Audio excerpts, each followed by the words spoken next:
Hakim Agung nanya saat pemerintah memberi keterangan, Hakim Agungnya nanya, salah satu Hakim Agungnya nanya, apakah pelarangan penggunaan narkotika golongan 1 untuk layanan kesehatan itu berdasarkan bukti atau kajian atau ada sesuatu yang ditutupi? Dan pemerintah nggak bisa ngerespon saat kemarin. Perwakilan pemerintah nggak bisa ngerespon saat itu.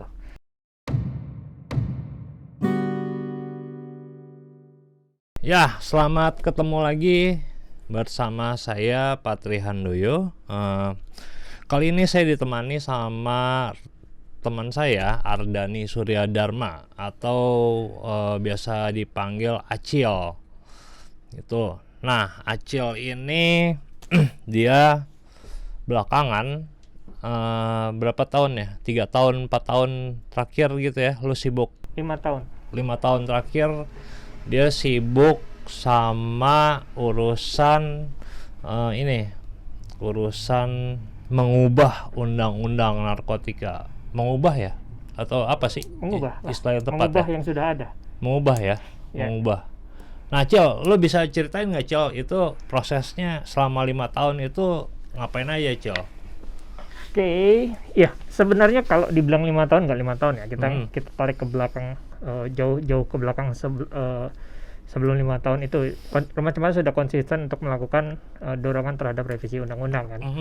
Tapi waktu sebelum 5 tahun itu memang Rumah Cemara sendiri itu tidak terlalu fokus pada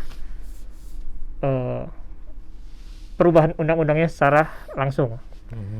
Yang dilakukan dulu adalah pengumpulan data permasalahan di lapangan, pendampingan dan lain-lain. Itu sekitar 2015-an gitu kali ya? Enggak lah, kalau kita ngeliat Rumah Cemara berdiri ya dari 2000. Iya, enggak, 5 tahun ke belakang kan berarti 2015-an dong. 5 tahun ke belakang, oke, berarti bukan 5 tahun.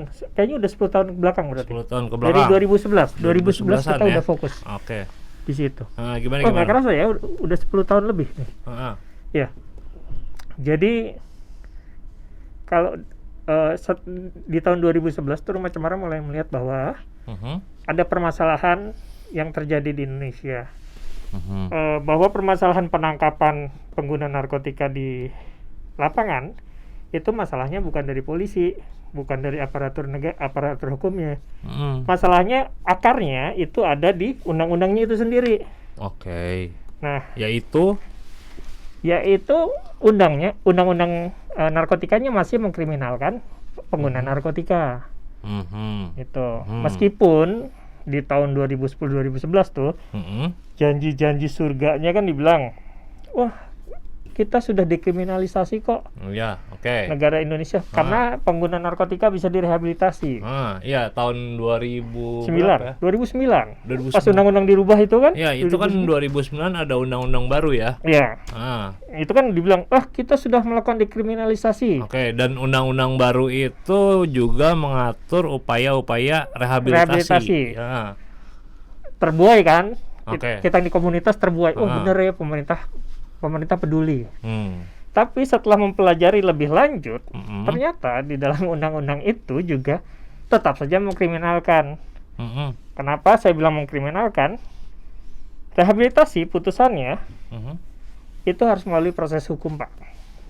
Gimana tuh? Ceritain. Ditangkap, masuk ke kejaksaan, dari polisi ke kejaksaan. Kemudian hakim memutuskan. Itu proses pidana bukan? Ya, proses pidana. Jadi penempatan rehabilitasi tetap masih merupakan proses pidana. Proses pidana kan. Dan lagi gimana? Itu adalah rehabilitasi itu menjadi satu kewajiban, bukan kewajiban sih sebenarnya. Akhirnya menjadi satu hukuman, tanda kutip.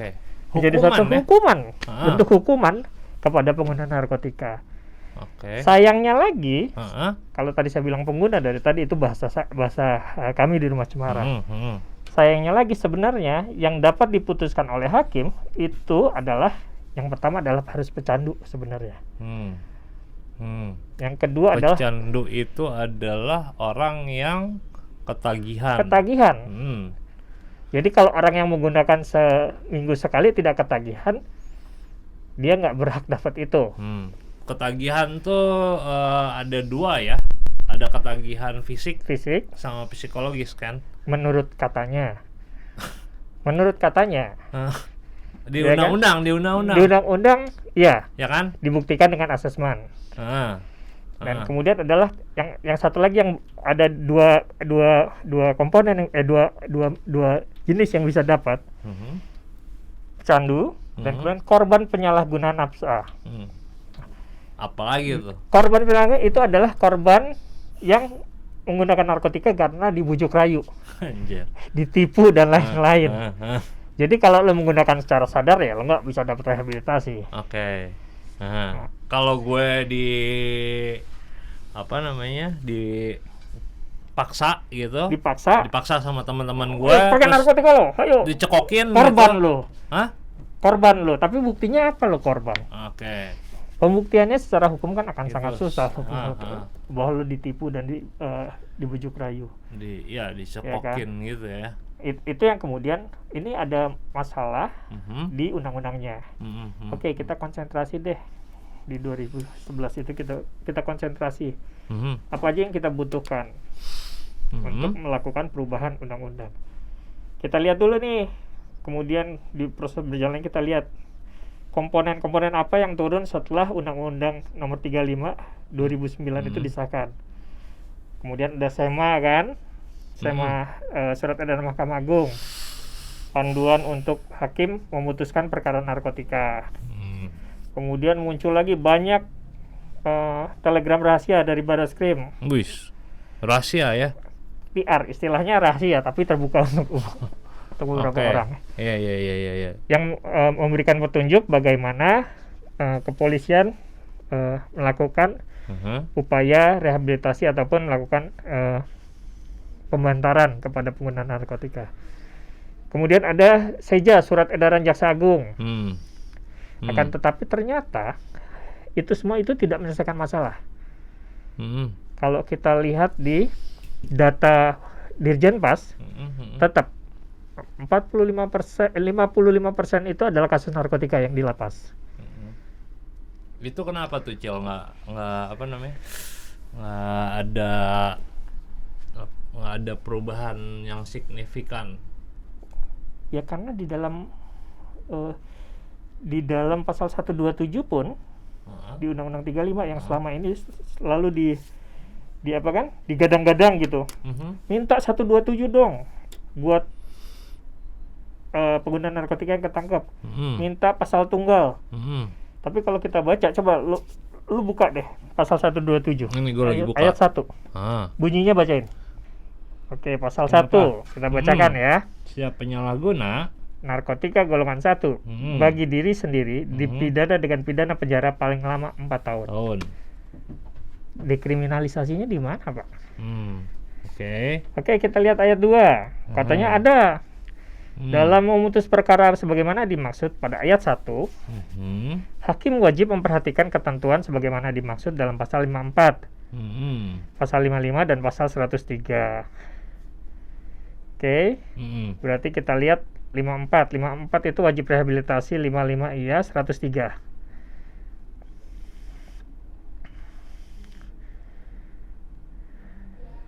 Oke, terus?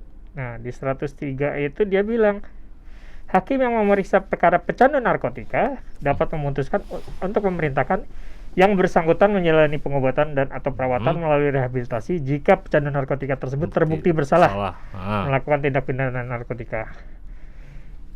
Jadi di sini dia disebutkan bahwa hakim dapat memerintahkan kalau terbukti bersalah. Berarti kan harus ada putusan. Berarti itu adalah bentuk hukuman. Iya. Iya kan? Iya dong. Masa menjalani perawatan atau pengobatan atau perawatan di ayat 2-nya bagi pecandu narkotika sebagaimana dimaksud pada ayat 1 huruf A diperhitungkan sebagai masa menjalani hukuman. Pidana, hukuman. Ya. Berarti masih kriminalisasi. Ya kan? Dan membuktikan orang pecandu atau tidak itu butuh proses yang panjang. Penyidik itu biasanya malas melakukan pembuktian itu. Akhirnya lebih banyak mengirimkan ke lapas atau rutan. Hakim juga akhirnya memutuskan pidana penjara. Gitu. Itu yang bikin sampai saat ini penjaranya penuh dengan kasus-kasus narkotika. Nah, kan kalau ngelihat dari situ, ternyata Undang-Undang 35 yang dianggap bahwa ini adalah sebuah produk yang dapat melindungi pengguna narkotika itu sama sekali tidak benar. Itu yang kemudian kita mendorong untuk melakukan revisi lagi. Gitu. Oke. Situ ya. Nah, lu sama temen-temen lo itu apa sih nama gengnya? Aliansi Koalisi 35. Koalisi 35. Itu yang dilakukan Koalisi 35 apa? Yang ya seperti biasa dalam upaya-upaya mengubah kebijakan, yang dilakukan adalah yang pertama adalah kita melakukan beberapa riset, beberapa penelitian, beberapa kajian. Kita mengumpulkan kajian-kajian untuk mengumpulkan bukti-bukti empiris. Sebenarnya apa sih rekomendasi yang terbaik yang seharusnya dilakukan oleh pemerintah? Kalau misalnya berapa sih biaya yang sebenarnya dibutuhkan pemerintah kalau pendekatannya adalah pendekatan penghukuman seperti saat ini? Kita lihat dari nilai ekonominya, kemudian dampak-dampak sosial yang diterima oleh masyarakat yang mendapatkan permasalahan ini seperti apa? Itu yang kemudian kita rangkum dalam sebuah buku, kertas kerja lah, bukan buku. Kertas kerja untuk memberikan masukan kepada pemerintah dan parlemen sebagai institusi pembuat undang-undang. Ini kalau kita bicara tentang undang-undang narkotika yang mau direvisi saat ini, leadingnya ada di pemerintah. Leading. Jadi merupakan usulan pemerintah. Usulan pemerintah. DPR nunggu, tapi kita tetap dua-duanya kita masuk ke pemerintah, kita memberi masukan ke DPR sebelum usulan pemerintah masuk, kita juga udah kasih kisi-kisi sebaiknya seperti ini. Gitu. Nah, waktu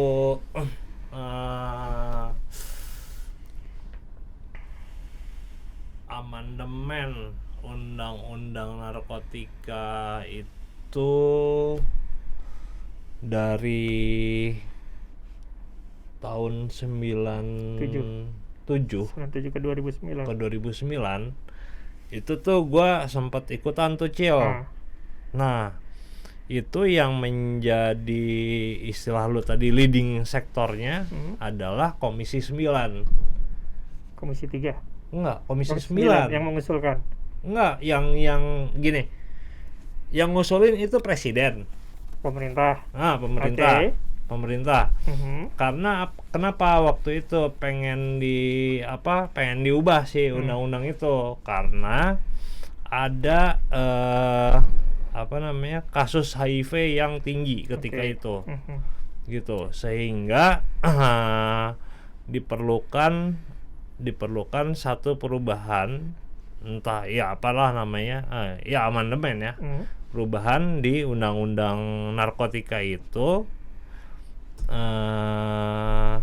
dan karena itunya latar belakangnya adalah HIV yang adalah kesehatan, maka Komisi 9 lah yang menjadi si leading sektornya. Karena Komisi 9 itu mereka yang ngurusin kesehatan kan? Iya, tapi gitu. Produk undang-undang. Kenapa? Produk undang-undang narkotika itu keluar dari Komisi 3. Iya, Komisi betul. 9 cuma akan memberikan masukan kepada Komisi 3 terkait pasal-pasal terkait kesehatan. Tapi penggodokan itu ada di Komisi 3. Penggodokan dan ngeluarin produk pengesahan itu ada di Komisi 3. Ada di Komisi 3. Nah, kalau leading sector itu yang dimaksud leading sector yang gue maksud adalah siapa yang mengusulkan. Nah, yang mengusulkan itu bisa dari DPR, bisa dari pemerintah. Produk undang-undang selalu dihasilkan seperti itu. Bisa dari DPR, bisa dari pemerintah. Oke. Dan kebetulan yang buat revisi saat ini, leading sektornya itu dari pemerintah saat ini. Pemerintah mengusulkan draft, dimasukkan ke DPR, Komisi 3 membahas, kemudian disetujui, baru disahkan oleh pemerintah. Oke. Nah, gue waktu itu sama teman-teman itu berpikir bahwa ini ada kemajuan nih gitu di dalam apa proses perubahan ini, karena yaitu biasanya yang menjadi leading sektornya itu adalah Komisi 3 yang mana menangani kejahatan gitu-gitu kan ya, pencucian duit, pencucian uang dan seterusnya, menjadi kesehatan ya kan, Komisi 9 waktu itu. Nah, ya kami waktu itu ya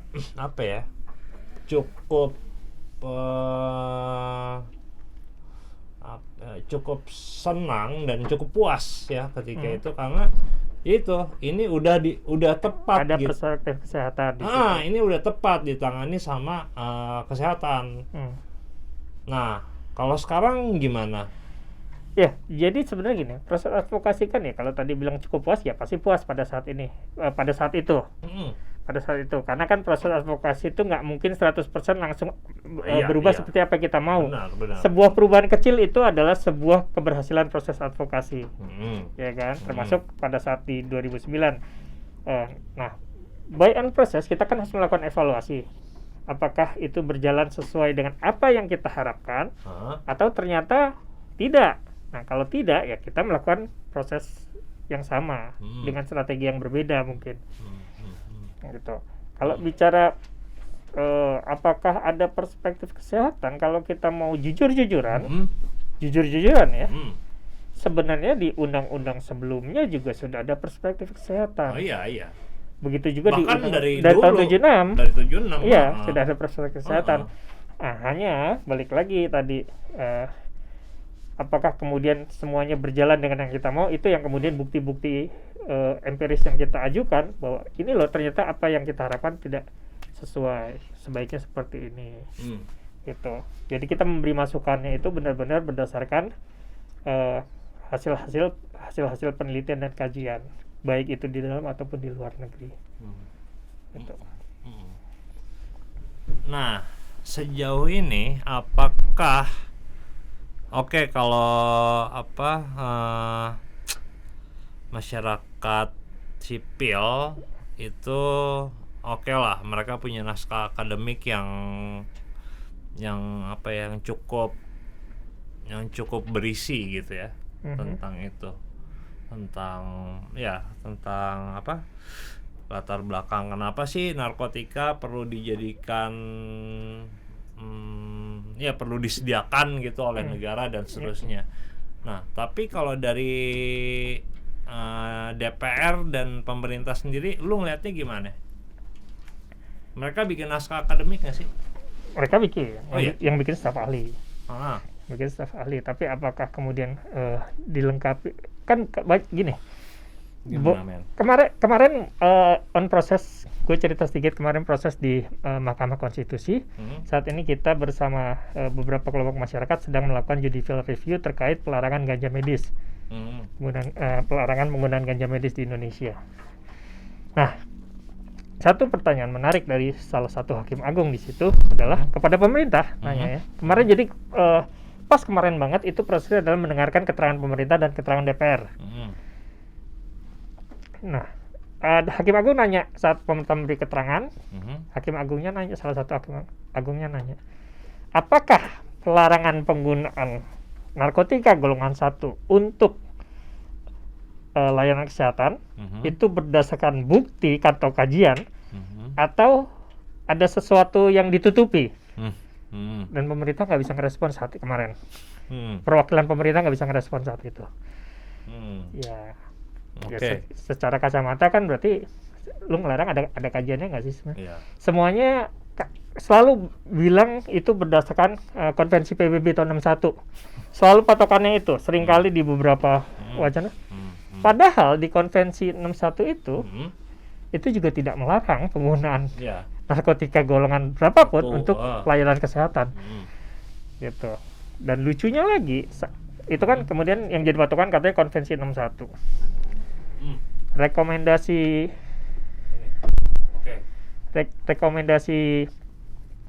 rekomendasi WHO tentang penggunaan ganja medis itu sendiri ditolak oleh pemerintah kita saat ini.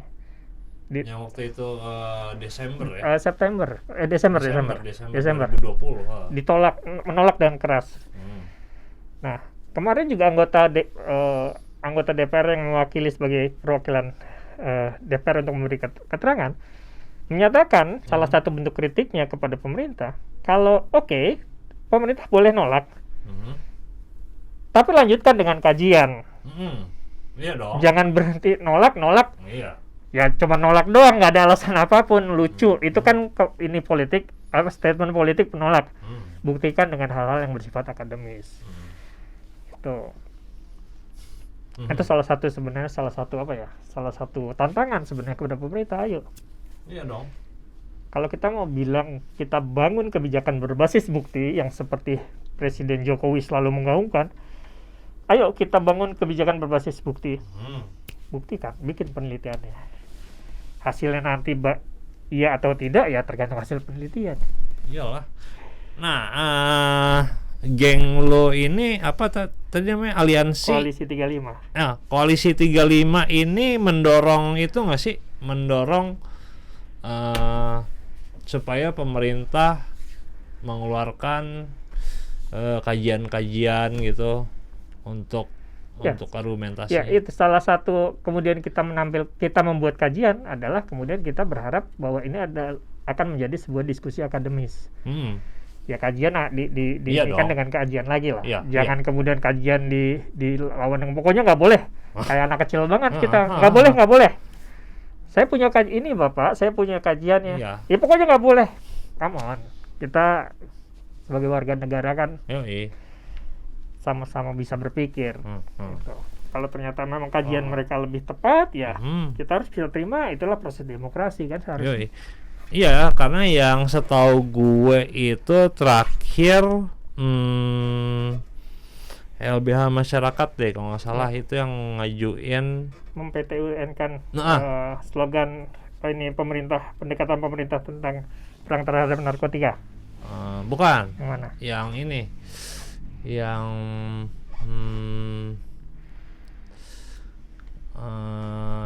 mana sih dasar penolakan. Dasar penolakan surat pemerintah itu. Iya. Itu udah nyampe mana tuh, men? Gak dijawab. Oke deh. Iya. Jadi banyak statement dari pemerintah sendiri yang mengatakan bahwa ini terkait ganja, tentang penggunaan ganja medis.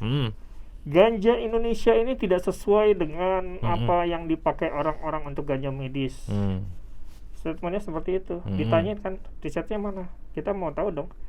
Jangan-jangan yang selama ini dibakar pun kadar THC-nya ternyata rendah. Kita nggak pernah tahu, nggak pernah diteliti kok. Iya kan? Kalaupun misalnya iya, tapi lucu, seringkali statementnya bertentangan. Pemerintah sendiri ngomong kalau di luar negeri itu ganjanya yang sudah direkayasa genetiknya sehingga THC-nya turun, CBD-nya naik. Ya kenapa di kita nggak bisa gitu? Kalau memang alasannya adalah rekayasa genetik, ya kan? Jadi alasan-alasan yang masuk akal. Disangkanya masyarakat Indonesia tuh anak kecil semua gitu kan, men. Yang nggak tahu, nggak tahu kajian-kajian ilmiah yang kayak gitu-gitu. Ya terlalu terlalu menganggap masyarakat Indonesia itu nggak tahu apa-apa, nggak tahu. Secara nggak langsung sebenarnya pemerintah menganggap masyarakat Indonesia bodoh. Iya. Mau kasar benar, iya. Dan sebagai warga masyarakat, gue nggak mau terima. Gue bukan masyarakat, kita bukan masyarakat yang bodoh. Iya benar banget. Lu kan punya riwayat nih sebagai konsumen narkotika ya. Kata siapa? Hah? Kata siapa? Gua konfirmasi ke Gue lu. nanya kata siapa? Gua konfirmasi ke lu. Kalau iya kenapa? Kalau enggak kenapa? Kalau iya, Nah, kalau iya itu gini, itu ada ya namanya juga masyarakat ya. ya. Gua nggak bilang ini masyarakat Indonesia yang seperti ini. Semua masyarakat mungkin seperti itu. Gini, kayak contohnya ada satu orang dia aktivis gitu, tapi kemudian dia bergabung di salah satu think tank di Amerika sana. Dia itu ya think tanknya itu untuk menolak menolak senjata api, kepemilikan senjata api gitu. Nah ternyata waktu dia SMA itu doi ini sahabatnya tuh meninggal gara-gara ditembak gitu. Itu kan artinya si namanya gue lupa siapa tapi perempuan. Artinya doi itu kan secara emosional itu sangat apa ya sangat terlibat ya dengan izin kepemilikan senjata api gitu, sehingga ya wajar lah dia kemudian menolak menolak kepemilikan senjata api gitu. Nah ya maksud gue gitu, kalau lo dulu punya riwayat konsumsi narkotika ilegal gitu, itu kan artinya lu punya punya ikatan emosi yang kuat antara lu dan konsumsi narkoba, apalagi misalnya nih saudara lu ada yang meninggal gara-gara konsumsi narkoba ilegal dan seterusnya gitu men. Gue akan mencoba mengklarifikasi beberapa hal. Yang pertama adalah sebagai aktivis.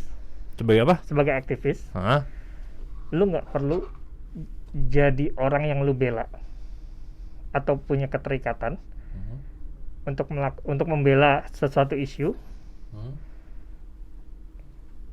Misalnya gini, lu nggak perlu jadi LGBT untuk membela hak-hak LGBT. Kaum LGBT. Oh iya, oke. Ya kan? Lu nggak perlu jadi pengguna narkotika untuk membela hak-hak pengguna narkotika.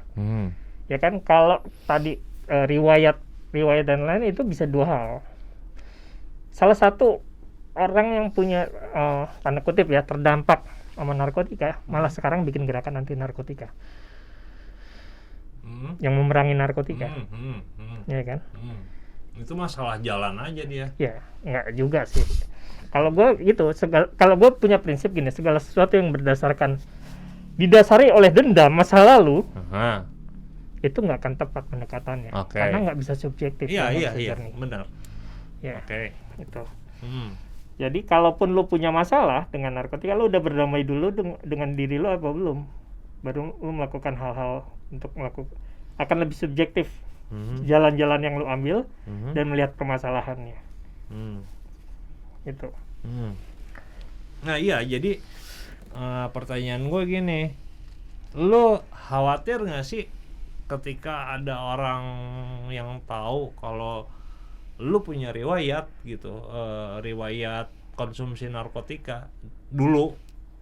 Nggak khawatir. Nggak khawatir. Oke, santai aja gitu. Iya. Ya. Kenapa? Semua orang punya prosesnya hidup masing-masing. Oke. Iya kan? Ya maksud gue kan, ya si Acil mah jelas aja lah sekarang memperjuangkan dekriminalisasi narkoba gitu. Ya dulunya dia pemakai. Kenapa nggak jadi anti narkotika? Kenapa nggak gabung sama organisasi sebelah? Oke. Ya kan, itu maksud gue pandangan yang harus diluruskan. saat ini jalan yang kita ambil untuk melakukan dekriminalisasi narkotika itu kita ambil, Rumah Cemara ambil melihat bahwa ternyata kriminalisasi pelarangan terhadap narkotika ini merupakan permasalahan tersendiri, bukan merupakan sebuah solusi dari penanggulangan narkotika. Niatnya sama kok, niatnya kita sama-sama pengen melakukan penanggulangan narkotika. Bagaimana kemudian masyarakat dapat terselamatkan dengan cara apa? Itu salah satu usulan yang ditawarkan. Kebetulan kan lu sendiri yang menawarkan buku kegagalan perang terhadap narkotika. Di situ berdasarkan ya kita bisa melihat bahwa ternyata ketakutan pemerintah bahwa apabila ini kemudian diregulasi atau dilegalisasi, orang akan berbondong-bondong menggunakan narkotika. Selalu kan itu ketakutannya. Tapi kita lihat program terapi rumahan metadon, program substitusi oral heroin di rumah sakit dibuat untuk kepada orang-orang yang mengkonsumsi heroin jalanan. Apakah orang-orang berbondong-bondong datang ke sana? Ya enggak. Ya. Jadi ketakutannya sebenarnya udah patah di situ. Iya. Itu dibuktikan kan di rumah sakit disediakan. Enggak berbondong-bondong orang. Ya, itu kan untuk ya untuk orang di luar diri lu ya. Di luar diri lu sebagai sebutlah aktivis legalisasi narkoba gitu. Iya, tapi kalau misalnya ya itu yang lu udah nggak peduli atau gimana gitu bahwa iya gue jadi aktivis apa ya sebutannya aktivis regulasi narkoba itu karena gue punya pengalaman gitu. Sebenarnya bukan pengalaman, tapi kita lebih lihat bahwa selama ini pendekatan yang dilakukan oleh negara itu hasilnya tidak sesuai dengan apa yang diharapkan. Kenapa gitu? Bisa bilang gitu, ya kita sama-sama melihat apakah pendekatan yang saat ini dilakukan ini membuat angka pengguna narkotika atau perdagangan narkotika turun atau tidak. Oke. Pada kenyataannya setiap laporan BNN tiap tahun itu naik. Jadi pendekatannya berhasil atau tidak sih? Oke. Nah, itulah yang kemudian kita tawarkan kan. Kita tawarkan bahwa ini loh, coba pendekatan yang baru. Oke. Ya, jadi lu nggak ada apa ya? Nggak ada hambatan atau ketika orang tahu gitu si Acil tuh dulunya gimana sih sama narkoba gitu, itu lu nggak ada masalah ya? Kenapa harus jadi masalah? Oke. Kenapa harus jadi masalah? Yang saat ini kita tawarkan kepada ini adalah bagaimana kita mencoba sebuah cara baru untuk melakukan penanggulangan narkotika. Dari mana cara barunya? Ya kita evaluasi dong, apakah pendekatan yang selama ini dilakukan itu berhasil atau tidak. Nggak ada hubungannya dengan masa lalu, jadi ya kan. Jadi kita tawarkan itu berdasarkan bukti, kajian. Iya. Malah apa namanya, kaitannya adalah dengan kajian ilmiah. Ya kan. Bukan sama masa lalu. Betul, berdasarkan kajian. Oke, itu nah teman-teman seperjuangan lo itu yang sama kayak lo ada banyak nggak? Enggak banyak. Oke. Maksudnya gini, Gimana? Kalau kita melakukan sebuah gerakan sosial, kita harus melihat bahwa kita nggak bisa menjadi sebuah gerakan yang eksklusif. Gerakan itu harus sangat-sangat inklusi. Latar belakang, berbagai macam latar belakang harus kita ajak kerja bareng. Ya kan, ada yang ahli hukum, ada yang ahli gerakan sosial, ada orang-orang yang punya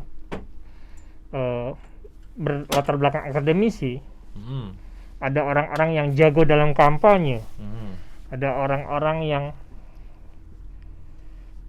yang bisa nulis, ada orang-orang yang punya pengalaman, ada orang-orang yang bisa diajak melihat dampak-dampaknya. Nah, gado-gado itu kan berbagai macam latar belakang. Kalau diramu dengan tepat, dikasih bumbu yang tepat, jadi enak kan? Begitulah sebuah analoginya gado-gado ya. Yalah, begitu juga dengan gerakan sosial. Kita mau merubah sesuatu ya kita harus seperti gado-gado kalau mau jadi enak. Gitu ya. Oke. Nah, dalam hal ini dengan lu punya pengalaman itu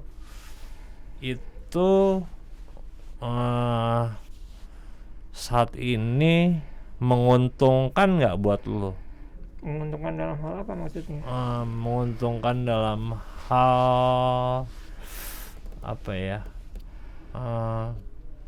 Menguntungkan dalam hal pengalaman gitu, dalam hal pengetahuan. Nggak ada hubungannya sih. Gue lihat tidak ada hubungannya.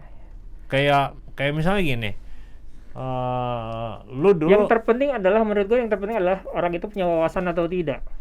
Orang itu mau belajar atau tidak. Oh iya, oke. Ya kan? Jadi, percuma lu misalnya udah pernah overdosis, tapi lu nggak punya wawasan luas, lu nggak punya ini, what for gitu. Iya, oke. Ya maksud gua buat diri lu sendiri itu lu ngerasa lu diuntungkan nggak sih dengan pengalaman lu, dengan kehidupan lu gitu. Nah, kalau kehidupan itu banyak ya. Maksud gue kehidupan itu ada yang perjalanan kita itu kan membuat wawasan kita luas atau tidak. Kita jadi orang yang mau belajar atau tidak. Nah, kalau dibilang diuntungkan, gue rasa lu nggak perlu nanya latar belakang seseorang, tapi semua pengalaman hidup kalau lu bisa ambil itu pasti menguntungkan. Apapun itu. Gitu. Ya, tapi beda dong Cil, antara orang yang pernah dipenjara gara-gara narkoba sama orang yang belum pernah masuk penjara gara-gara narkoba. Gue tidak melihat perbedaannya. Kalau orang yang dipenjara gara-gara narkoba kemudian dia tidak berpikir dan tidak punya wawasan dan tidak mau belajar, nggak ada gunanya. Iya. Tapi kalau dia kemudian berpikir, belajar, dia nggak usah pernah dipenjara, tapi dia bisa menelah dan dia bisa menganalisa apa yang terjadi di dalam penjara berdasarkan informasi yang dia punya, itu pasti lebih baik. Oke. Jadi gue tidak pernah, gue orang yang tidak pernah melihat tanda kutip menjual latar belakang. Karena gue gini, gue punya enggak. Itu mah gimana wawasan orang, gimana lo mau belajar atau tidak. Sesederhana itu. Gitu ya. Tapi nggak bisa dipungkiri juga saat ini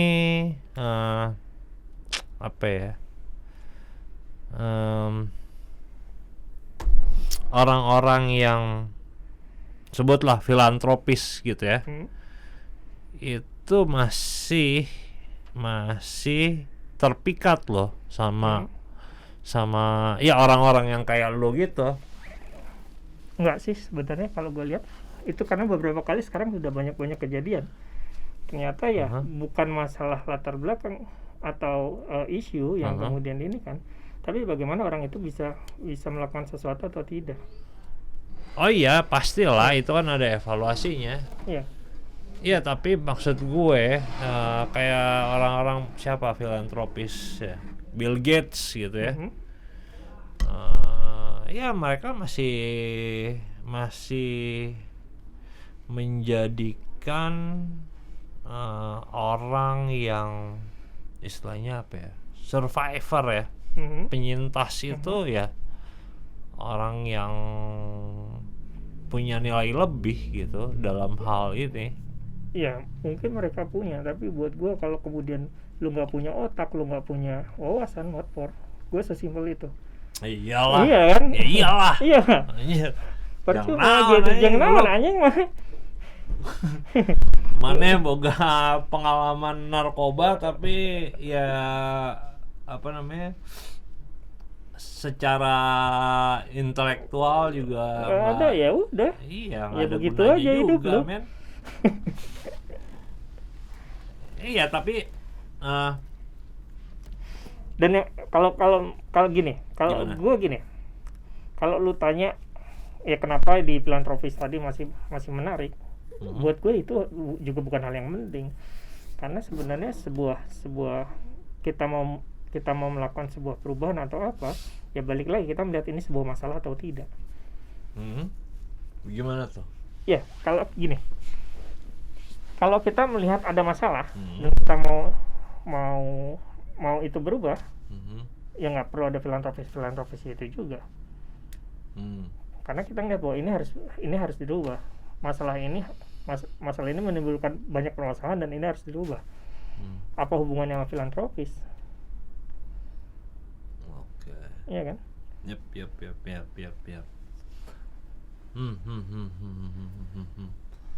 Nah, lu dalam Kecuali lu sebenarnya nggak ngeliat itu sebagai masalah Telu. dan ngeliat bahwa ya lu hanya perlu dukungan dari filantropis itu.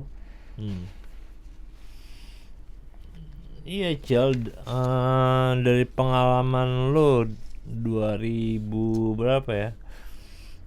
2005 ya? Dari 2005 kan? Dari 2005 itu ya lu punya pengalaman yang tidak dimiliki orang yang ya orang lain ya gitu, dalam hal advokasi kebijakan narkotika ini gitu. Nah,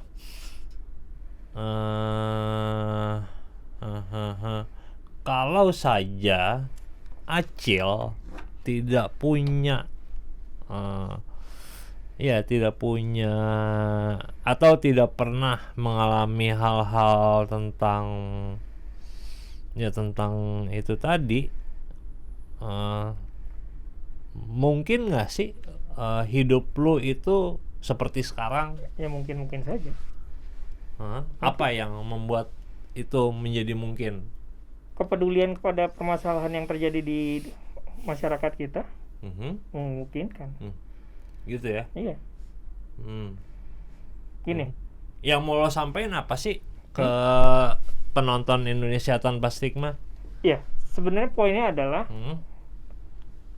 selama lu melihat ada masalah di sekitar lu dan lu merasa itu perlu diperbaikin, just do it. Lu nggak perlu jadi bagian dari masalah itu dulu untuk kemudian melakukan sesuatu. Oke. Gitu ya. Kalau lu melihat ada hak-hak orang lain yang tertindas, ya lu lakukan sesuatu untuk membelanya.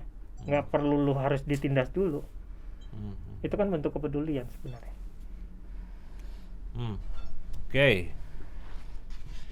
Terus apa lagi, Cil, yang mau lo sampein ke teman-teman Indonesia Tanpa Stigma ini? Ya, gue sih sederhana bahwa kita melihat permasalahan apapun, bukan cuma di isu narkotik, di semua isu, kita harus melihat itu dan kemudian mengkaji itu, sehingga kita bisa menawarkan solusi-solusi.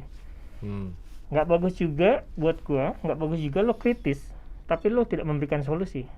Nggak bagus juga lo apa? Lo kritis. Lo protes pada suatu keadaan, tapi lo tidak menawarkan solusi. Solusinya didapat dari mana? Dari kajian-kajian tertentu.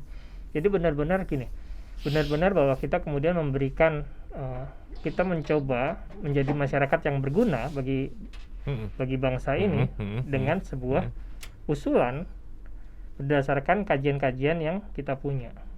Oke. Gitu. Gitu ya. Jadi oke, lu punya pengalaman dalam hal oke lah, sesuatu yang dalam hal ini punya nilai lebih di mata filantropis tadi gitu ya, karena lu adalah konsumen narkoba misalnya, atau lu pengidap HIV gitu, tapi itu juga tidak ada gunanya ketika lu juga tidak mempelajari itu gitu kan. Ya, lu nggak baca, lu nggak memperluas wawasan lu. Di comfort zone. Iya, lu nggak memperluas wawasan lu gitu-gitu. Lu nggak punya teman-teman yang bisa support lu. Ya, it's nothing gitu. Nah, selama ini yang menurut lu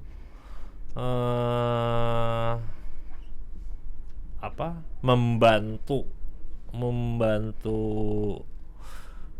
Rumah Cemara untuk bisa bisa bekerja sampai sekarang, ya bisa sekarang tuh sampai mendukung teman-teman komunitas gitu-gitu kan, yang ada di Bali, yang ada di Nusa Tenggara, mungkin yang ada di Papua.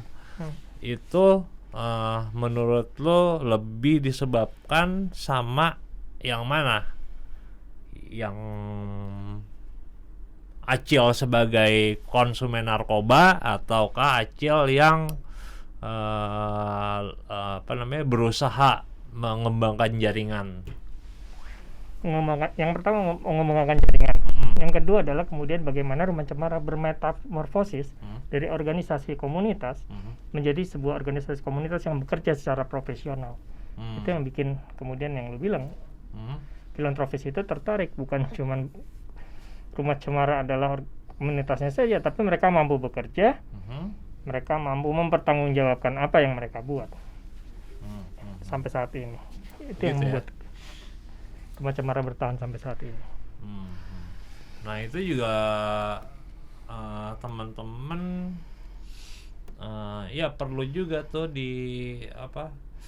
dicamkan bahwa ya kita ya punya bakat, kita dianugerahi sesuatu sama Tuhan gitu ya, tapi bukan berarti ya lu harus lu cuma ongkang kaki, sebutlah begitu ya, tanpa berusaha mengembangkan wawasan gitu dan seterusnya. Ada lagi nggak, Cil, yang mau lo sampein, Cil, buat teman-teman? Ya, kalau gue sih lebih ke yang pertama adalah lakukan apa yang lo cintai, apa yang lo senengin, apa yang bikin diri jadi passion lo, sehingga apapun yang lo lakukan itu ya lo ngelakuin ini lebih lepas dan tahu target apa yang mau lo capai. Dan lakukan secara baik, secara tanda kutip secara profesional ya. Itu sih. Terus apa lagi, Cil? Itu buat individu. Ya, buat individu, buat organisasi. Buat organisasi apa? Organisasi. Yaitu buktikan lo mampu kerja, buktikan lo tidak berada di comfort zone. Kenapa? Begitu kita terjebak di comfort zone, di zona nyaman, kita nggak akan pernah lagi berkembang. Kita akan stuck di situ saja. Dan itu membuat wawasan kita berhenti, wawasan kita tidak terbuka, dan tidak berinovasi lagi. Ya itu ya, awal ya itu kan awal keruntuhan peradaban manusia itu ya karena itu ya. Malas berinovasi. Zamannya udah kayak gini, sekarang zaman teknologi. Kita kemudian masih gue harus lakukan ini, terus ya ketinggalan, Pak. ketinggalan. Orang lain udah ngobrolin gimana tinggal di Mars, kita masih berdebat terkait dengan hoax dan lain-lain. Kapan kita mau maju kalau kayak gitu? Oke, Acil, makasih banyak ya udah mau nemenin gue ngobrol.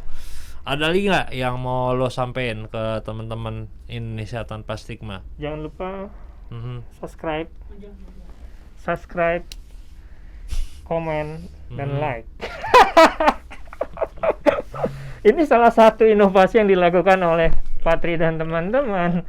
Bagaimana gitu ya? Kemudian YouTube menjadi sebuah sarana informasi. Oke. Iya kan? Iya. Thank you Acil. Dan nggak akan bisa kalau tanpa tidak ada dukungan dari subscriber ya. Yoi. Ya, apalah artinya kami tanpa kalian. Yaelah.